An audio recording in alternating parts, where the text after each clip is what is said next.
into my DM and said, Ma, the truth is, in our generation, there are many deceits. There's so much deceit. I want a man that can perform. A man that will be able to have sex with me, rounds of sex. I say, wow. Not even rounds of sex. He said, yes, ma. Because you see, you get into marriage now, the man cannot perform because of me. I say, can you imagine that? Why did Adam not interrogate God? Look, as one of the qualities I should look for in Eve, that she should be able to perform. People forget that marriage is a faith walk. I need to know who I believe in for me to know where I'm going to, who I'm going on the journey with. That's what you're asking. If you check, people who have identity crisis that ask such stupid questions. What did Adam know about sex? Sir, what do people know?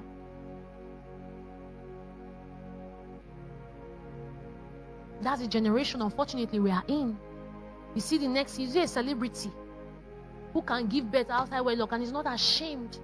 Even your fellow church members, they are no longer ashamed. My mom told me in her time, there are people who are morally upright, but they're not spiritually upright. In their time, fear will not allow you say you are not even bold. Generation of our time, the God of this age has blinded. They're not ashamed. People boast about the things that could not be boasted about those days. Come publicly, and then somebody saying, somebody now has a reason, even your fellow protege now has a reason for a while. What's there after all? What's there after all? People may, but I cannot. Number 3.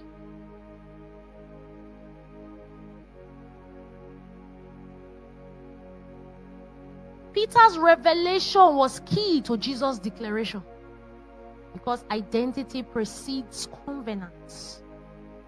You are the Christ, you are Peter. On this rock I'll build my church. Recognition, ability for people to recognize who you are, directs responsibility, gives responsibility. Why many people feel stuck in dating or in courtship? Because you are trying to force covenant on people who don't see you rightly. That's what you're trying to do. One thing I love my husband for is, my husband wanted to be a police officer when I met him. That was his passion.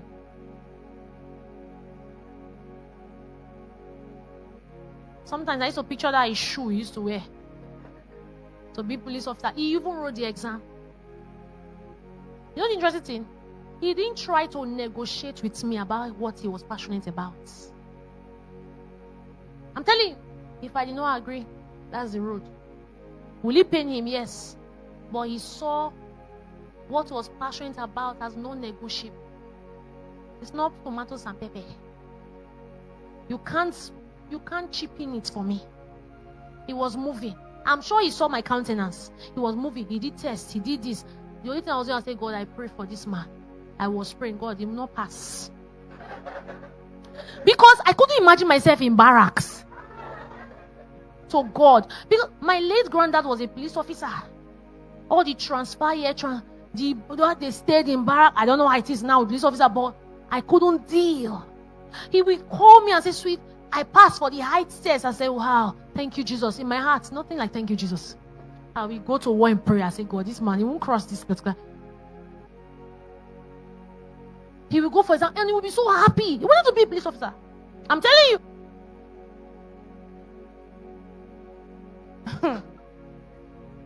But my point is, it wasn't about me, it's about him. Be too selfish about your purpose. Let it be your first.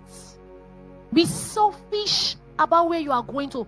Until you get to that point, when you get there, you will not compromise on just anybody. I can imagine Jesus being in this interview session until they got it. No covenant to be established. You say I'm Jeremiah. People say, okay, what do you say? You would have waited. But thank God Simon was fast to speak. I even feel that maybe there was even a pause. Some of these disciples, they could not, but Simon now raised his voice, raised his hand. Oh, yeah, I have something to say. Be too selfish about where you are going to. Be selfish about your faith walk. Be selfish.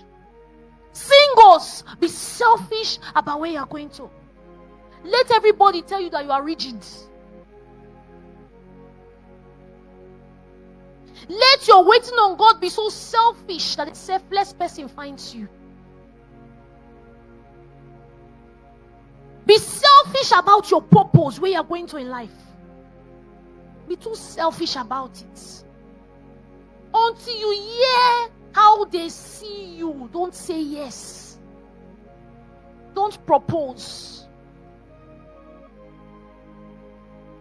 Stop trying to force people that don't understand where you are going to. Stop forcing it. Do you know that when my husband was ordained, I'm sure you have heard the story, he was mistakenly chosen as a pastor. He went to preach. He's the one that has the story. So he went to preach somewhere, and then just like that, they just took him and ordained him right there in the church. And me now, I met him in a particular church. So I couldn't imagine myself switching to that church. I didn't even think that I would, ever attend that church. Maybe like go there for programs, but not become a member, much more a mama. Hey, Kalabush.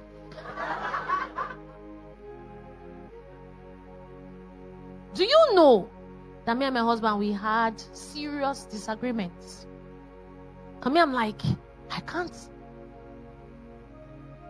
He wasn't also willing to pull out because of marriage. Because you're not talking about ungodly values. It is what is a godly direction. So why will I pull out of my destination because I'm trying to buy somebody over? I can try to tell you, oh, this is where God is taking me to and all of that. I think you've heard of our Austin skill. He said, follow me and I will take you around the world. Follow me as I follow Christ. So at that point in time, he was following Christ. So even though I did not buy into it, he wasn't also ready to buy me over. I'm telling you. He was the thing I liked him for, the thing that you consider as your storm can later be your attraction. I disliked it about him, but God, focus was an attraction for me. He was a focused person. Until date he is. If my husband means to do something here, you can't stop him. If you stop him, he will bind the devil. Hey! That's how he has been right from time. He told me he was serving in a bank. He told me he wanted to be an employer. He wanted to be his CEO. He wanted to be by himself.